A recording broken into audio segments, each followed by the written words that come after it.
देखिए, flow of liquid में एक बर्नौली साहब है मतलब थे। हैं कि हम इसलिए कहेंगे कि जिसका कृतित्व अमर है उसका व्यक्तित्व अमर हो जाता है, उसको हैं कहा जाता है। चलो हैं, उन्होंने एक थ्योरम दी थी। उन्होंने कहा कि भाई बहते हुए लिक्विड में तीन प्रकार की एनर्जी बताई गई थी। कौन सी? प्रेशर एनर्जी, काइनेटिक और पोटेंशियल। तो हमने, चूंकि हमने कहा बहुत सारा लिक्विड फ्लो होता है, तो ऐसा करते हैं एनर्जी पर यूनिट वॉल्यूम निकाल लेते हैं, यूनिट वॉल्यूम की एनर्जी निकाल लेते हैं। तो energy per unit volume, pressure energy, kinetic और पोटेंशियल।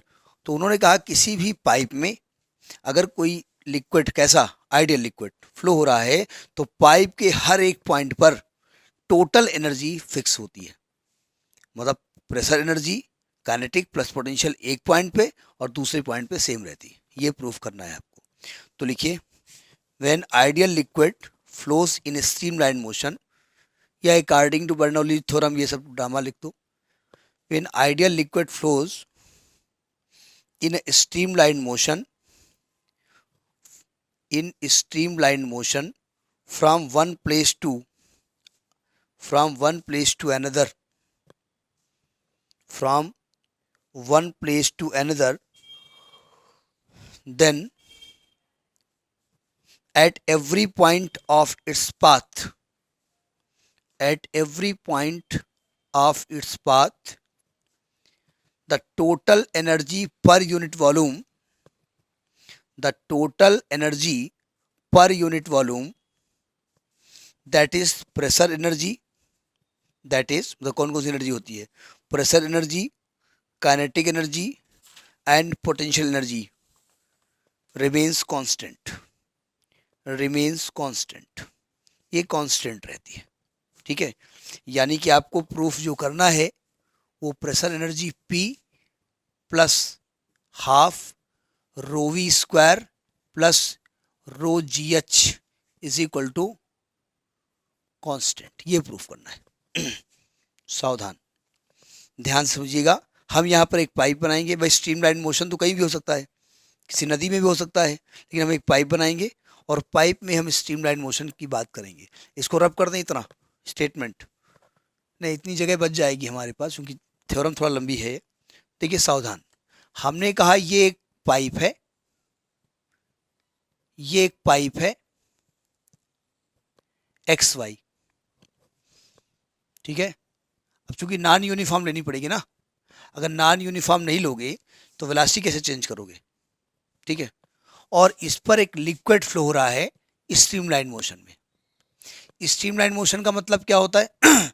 जहां पर लिक्विड का हर एक पीछे वाला पार्टिकल अपने आगे वाले पार्टिकल के पाथ को ट्रेस करता है, और जितना मास यहां से एंट्री होता है उतना ही मास यहां से निकलता है। तो हमने कहा एक्स पॉइंट पर वेलोसिटी जो है वो v1 है, और वाई पॉइंट पे वेलोसिटी कितनी है? v2 है। एक्स का area of cross section a1 है, इसका area of cross section a2 है। एक्स पर प्रेशर p1 है, y पर प्रेशर p2 है, और हाइट अलग अलग है। x की हाइट h1 है और y की हाइट h2 है। ये पूरा डायग्राम पहले हमने माना। तो थोड़ी कहानी लिख लो। Let X Y, let X Y be a non-uniform, sorry, be a tube of non-uniform cross section. XY be a tube of non-uniform cross section. Non-uniform cross section. The velocity of the liquid at x is v1. The velocity of the liquid at x is v1 and v2 at the point y, at the end y, and v2 at the point end y, ठीक है। Pressure is P1 and P2, pressure is P1 and P2, and area of cross section is A1 and A2 respectively. Area of cross section is A1 and A2 respectively. And height of these ends from the ground, and height of these end from the ground be H1 and H2 respectively. Height of these ends from the ground is H1 and H2 respectively. पहुंच गए आप। अब मैं निकालूंगा कैसे, देखिए अगर step by step आप पकड़ लेगा इसको तो प्रूफ आसान है। अगर आपने रटने की कोशिश की तो भी बड़ी दिक्कत हो जाएगी। सुनो ध्यान से, हम जब यहाँ से लिक्विड एंट्री कराएंगे तो लिक्विड अपने आप एंट्री हो जाएगा। हम कहेंगे लिक्विड जा पाइप के माध्यम से चला जाएगा, बड़ा आदर्शवादी है तो आइडियल। हमें इसको इसके अंदर लिक्विड को एंट्री कराना पड़ेगा। हमको यहाँ पर धक्का मार के अंदर भेजना पड़ेगा। हमको वर्क करना पड़ेगा लिक्विड पर, ऑन द लिक्विड, यानी यहाँ से जो लिक्विड एंट्री करेगा उस पर वर्क करना पड़ेगा। और जो लिक्विड यहाँ से एंट्री हो गया, यहाँ लिक्विड अपने आप निकल आएगा, निकलना ही पड़ेगा। तो यहाँ लिक्विड काम खुद करेगा, ठीक है। तो हमको वर्क निकालना है। वर्क निकालने के लिए हमको प्रेशर, सॉरी फोर्स बताना पड़ेगा, यहाँ कितना फोर्स एंट्री किया। तो हम कहानी लिखेंगे, देखिए सावधान, work done, step by step पकड़िएगा। पहले हम बार बार बता रहे हैं, टफ नहीं है, लेकिन अगर रटने की कोशिश की तो भी बाबा आदम के ज़माने तक भी नहीं सॉल्व कर पाओगे। Work done on the liquid, on is a important word, on the liquid in entering at the point x at end x in 1 second, at end x in 1 second। इस वर्क डन को हमने क्या मान लिया, W1। यानी यूं कहिए हमने उस लिक्विड को एनर्जी दी इसके अंदर ले जाने के लिए, ठीक है। तो वर्क का फार्मूला क्या होता है, फोर्स इंटू डिस्प्लेसमेंट। तो वर्क का फार्मूला हो गया फोर्स इंटू डिस्प्लेसमेंट। अब बताओ एंड ए पर जो लिक्विड एंट्री कर रहा है उस पर फोर्स का वैल्यू क्या होगी। फोर्स की जगह क्या लिखेंगे हम, ध्यान से देखिएगा, जो चीज़ गिवन है उसी के रेस्पेक्ट में बताना पड़ेगा। यहाँ से जो लिक्विड एंट्री कर रहा है उस पर फोर्स की वैल्यू क्या लिखें हम, एफ की जगह क्या लिखें, पी है, यानी P1 इंटू A1 लिख सकते हैं ना। डिस्प्लेसमेंट कितना हो रहा है, लिक्विड जो एंट्री कर रहा है उसका डिस्प्लेसमेंट कितना हो रहा है, दिया है, नहीं दिया है ना। आपने टाइम कितना लिया है, और 1 सेकेंड में जो डिस्प्लेसमेंट होता है उसी को वेलोसिटी कहते हैं। यानी वेलोसिटी किसका काम करेगी, समझ में आई बात। तो इसी को हम डिस्प्लेसमेंट मानेंगे, पकड़ में आ गई बात। अब देखो ध्यान से, यहाँ से जो लिक्विड एंट्री किया उस पर हमने वर्क किया, यहाँ से लिक्विड अपने आप निकल आएगा। तो यहाँ कौन वर्क करेगा, लिक्विड। तो work done by the liquid, work done by the liquid, by को अंडरलाइन कर लीजिएगा, liquid in leaving the end Y in 1 second. 1 second लेने का मेरा मकसद वही है, जो वेलोसिटी होती है ना वो बन जाती है डिस्प्लेसमेंट, ठीक है। देखो ध्यान से, तो उसको हमने W2 मान लिया। तो formula force into displacement, force into, तो फोर्स क्या लिखेंगे, P2 into A2 into V2। अब बताइए हमने जो वर्क किया वो ज्यादा होगा या लिक्विड वर्क करेगा वो ज्यादा होगा, लिक्विड जो वर्क करेगा। यानी किसी लिक्विड को आप 10 जूल एनर्जी दे के भेजोगे, वहां वो 12 जूल आपको दे देगा, भैया ये लो दादा ने 12 जूल दी थी, मतलब वो वहां डिलीवर करेगी एनर्जी तो 12 जूल दे देगी। यानी कि work done on the liquid ज्यादा है, ठीक है। हो सकता है कि पूरी पूरी एनर्जी खर्च कर दे, ये भी हो सकता है। 10 जूल से एंट्री कराया और यहाँ तक 10 जूल खत्म, बिल्कुल उसके मुहाने पे आके रुक जाएगा लिक्विड, हम बाहर नहीं निकलेंगे। क्यों, कहीं 10 जूल दिया था आपने, 10 जूल खत्म हो गया, इसका मतलब एक्स्ट्रा कुछ एनर्जी होगी। भाई किसी पाइप से अगर पानी फ्लो से निकल रहा है तो मतलब हमने यहाँ से एनर्जी दे करके एंट्री कराया होगा, यहाँ पे कुछ, यहाँ तक आने में कुछ एनर्जी खर्च हो गई होगी, जो बचेगी वही तो बाहर निकलेगी ना। तो यानी कि work done on the liquid ज़्यादा है, बाय द लिक्विड ज़्यादा हो ही नहीं सकता है। तो जितनी एनर्जी दे के हम भेजेंगे उससे ज़्यादा एनर्जी कहाँ से आपको दे देगा वो, ठीक है। तो net work done on the liquid लिखे, by the liquid, net work done on the liquid है by the liquid, on the liquid, on ज़्यादा है ना, आपने एंट्री करना ज़्यादा वो दिया है ना। तो W is equal to W1 minus W2। W1 बोले तो P1 A1 V1 minus P2 A2 V2। Equation number इसको 1 डाल दीजिए।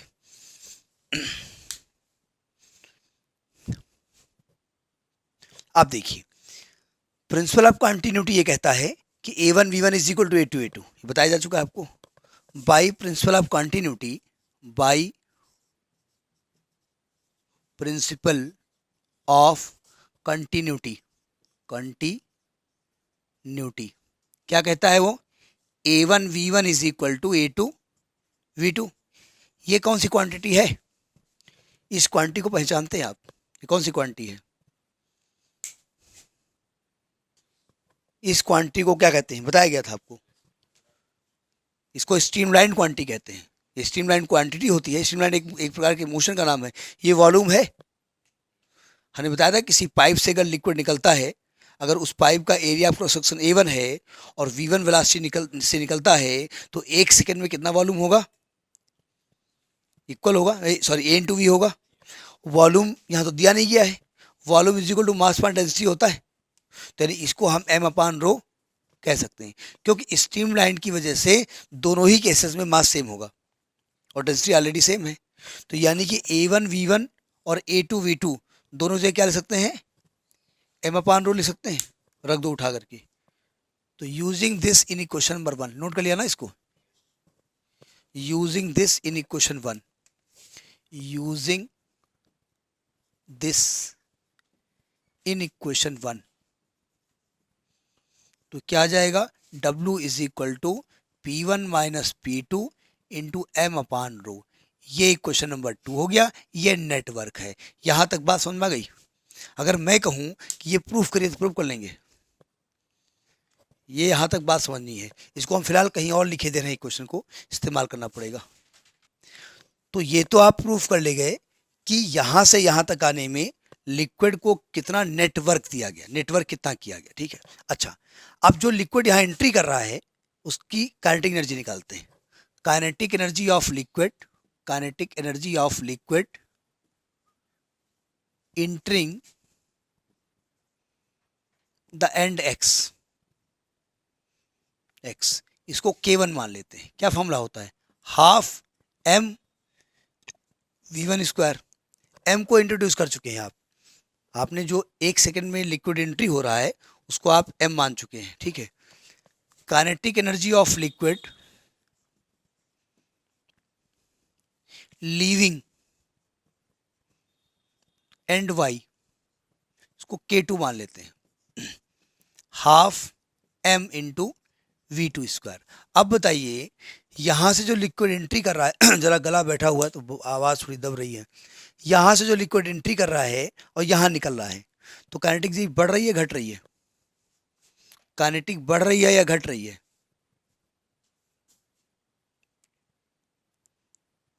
काइनेटिक एनर्जी बढ़ रही है या घट रही है। अब यहाँ बढ़ना है घटना बाद में लिखेंगे, हम इन काइनेटिक एनर्जी निकाले जा रहे हैं, इंक्रीज इन या डिक्रीज इन, घट रही है बढ़ रही है, बढ़ रही है। कैसे, नहीं कैसे बढ़ रही है, बढ़ रही है तो रीजन होगा ना, कैसे बढ़ रही है बताएं, ये नहीं मालूम है, घट रही है, कैसे बढ़ रही है तुम जानना चाहते हैं। जितना मास यहाँ एंट्री हो रहा है उतने मास यहाँ निकल रहा है, लेकिन वेलोसिटी वहाँ की ज़्यादा है, इसलिए वो काइनेटिक एनर्जी बढ़ रही है। तो कितना इंक्रीज हो रही है, तो हम निकालेंगे increase in kinetic energy, increase in kinetic energy, इसको K मान लेते हैं, डेल्टा K मान लेते हैं। तो यानी कि हाफ m V2 स्क्वायर में माइनस कर देंगे हाफ m V1 स्क्वायर, बहुत ज़्यादा हिलाइए नहीं उसमें, ठीक है। यानी कि half m common V2 square minus V1 square. अब देखिए, यहां से जो लिक्विड एंट्री कर रहा है उसकी पोटेंशियल निकाल लेते हैं। Potential energy of liquid entering end x, इसको U1 मान लेते हैं। क्या फार्मूला होता है पोटेंशियल का, पोटेंशियल एनर्जी का फार्मूला, मैंने यहाँ यूनिट वॉल्यूम की बात की है कहीं, हमें मास ऑलरेडी ले रहे हैं तो यूनिट वॉल्यूम की बात की गई है, वॉल्यूम की बात ही नहीं की गई है, तो mgh होती है ना, तो यानी mgh1, फिर जितना वहाँ लीव कर रही है potential energy of liquid leaving and YU2 MgH2। अब बताइए पोटेंशियल घटेगी या बढ़ेगी? पोटेंशियल घटेगी या बढ़ेगी? बढ़ेगी। क्यों? क्यों घटेगी? वहाँ मेरा मन कह रहा है घट रही है। दो तरीके से घटेगी। हाइट कम हो गई है, पोटेंशियल हाइट पर डिपेंड कर रहा है, हाइट कम हो गई है। दूसरी बात, जब काइनेटिक बढ़ रही है तो पोटेंशियल ऑलरेडी घटेगी क्योंकि मैकेनिकल एनर्जी में कहा जाता है कि टोटल एनर्जी कंजर्व रहती है। तो अगर कहीं काइनेटिक बढ़ा रहे हो तो पोटेंशियल घट जाएगी। तो डिक्रीज इन पोटेंशियल एनर्जी, इसको डेल्टा यू मान लेते हैं। तो MgH1 माइनस H2। देखो काइनेटिक इतनी बढ़ रही है और ये इतनी घट रही है, तो नेट इंक्रीज कितना हो रहा है? Net increase in energy, increase in energy, इसको हम डेल्टा ई मान लेते हैं। तो क्या होगा? डेल्टा के माइनस डेल्टा यू। जितनी बढ़ रही है उसमें घटने वाला माइनस कर दो। भाई हमने कहा मेरे जेब में 100 रुपया बढ़ रहे हैं और 20 रुपया घट गए, तो इसका मतलब 80 रुपये हमारे पास बचे। तो यानी कि हाफ, नोट करिए इसको ऊपर लिखेंगे। तो जब डेल्टा ई निकालोगे, डेल्टा ई यहाँ लिखे दे रहे हैं, तो काइनेटिक क्या आपने लिखा? Half M V2 square minus V1 square minus MgH1 minus H2। और आप जानते हैं एनर्जी वर्क है, मतलब नेट जितना वर्क आपने किया है उतनी ही नेट एनर्जी में इंक्रीज हुआ है। तो एज नेट इंक्रीज या नेट वर्क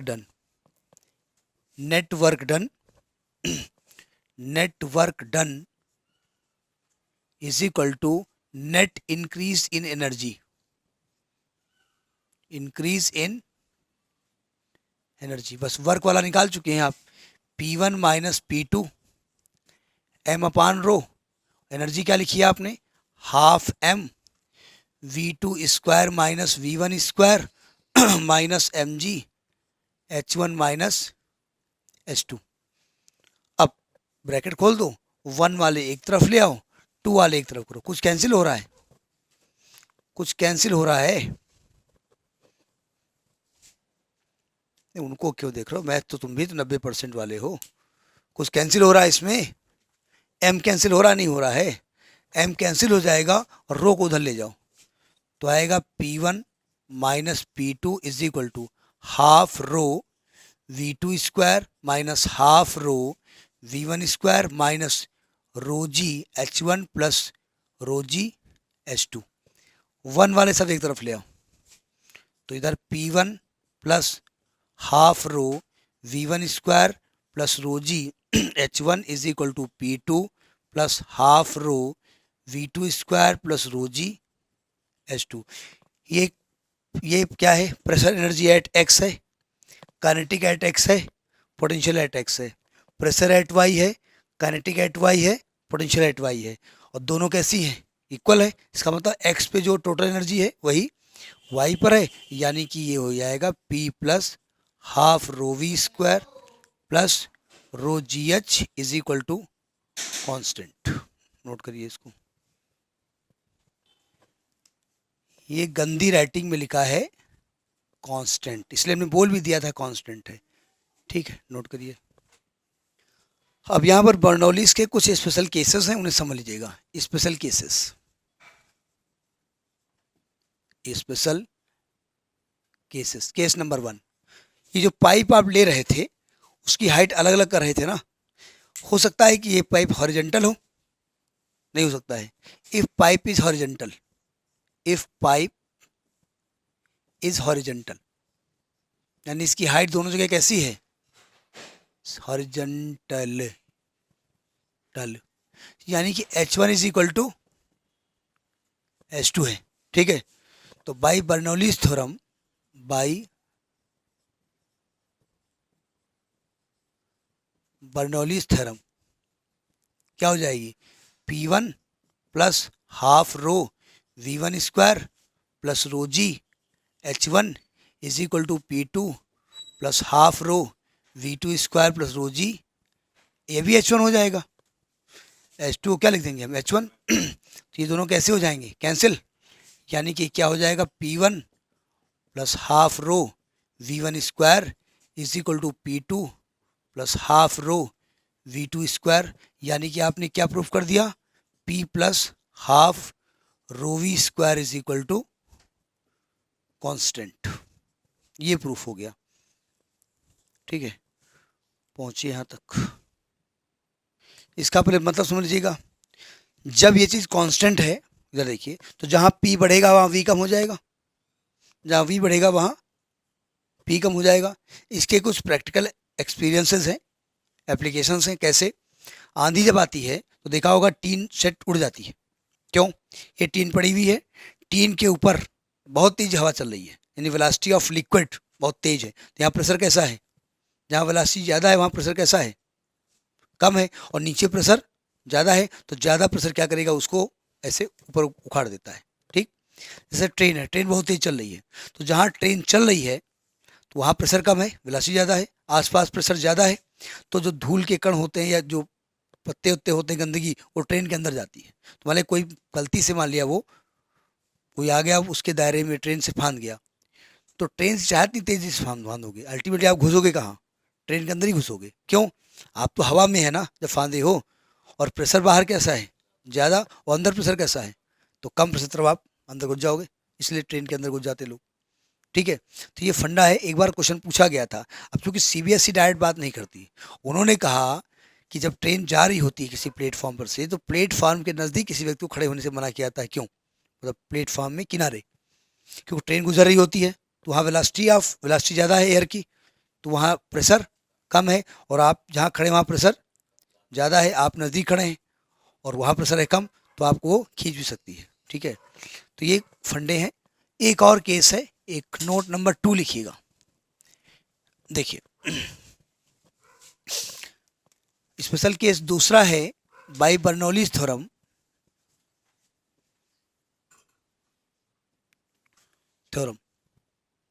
देखिए क्या बताया उन्होंने, P plus half rho V square plus rho G H is equal to constant.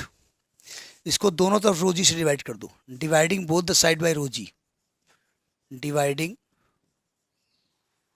Both the side by rho G. ये बताइए रो जी जो है वो कांस्टेंट वैल्यू है या फिक्स वैल्यू है कि चेंज हो रही है, ये वैल्यू फिक्स है कि ये चेंज वाली है, ये कौन सा आंसर हुआ, यस सर, बोले वैल्यू फिक्स है, yes sir. Can what is the name of, what is dimension, yes sir, fix है ना।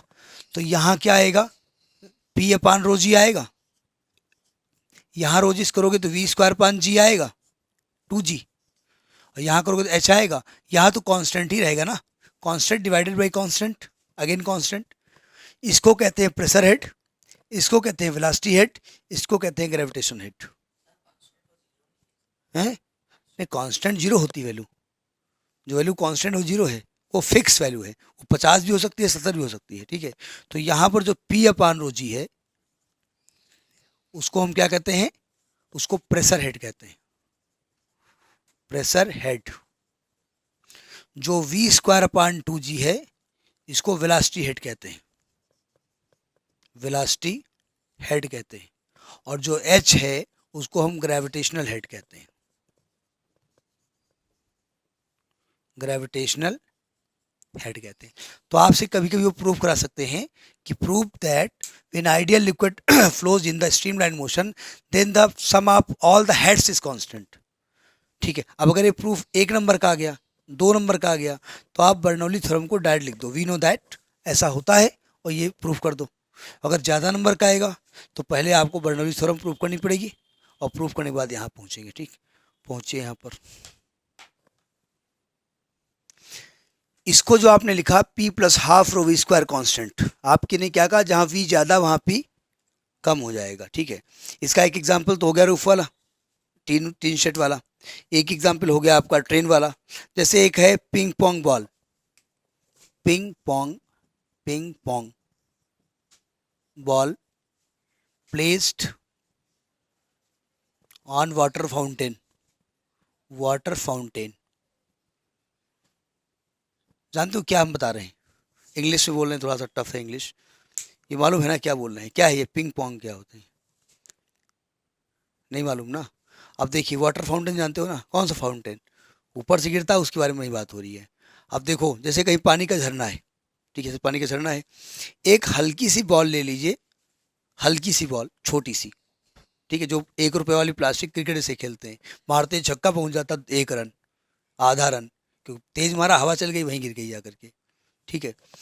जब फाउंटेन, भाई ऐसे फाउंटेन इस प्रकार से होगा, पानी ऐसे फ्लो हो रहा होगा, ठीक है, यहाँ कहीं नल होगा, उससे नल से पानी निकल रहा होगा, ऐसे ऐसे निकल रहा होगा ना। तो यहाँ पर वाटर का फ्लो कैसा है? ज़्यादा है।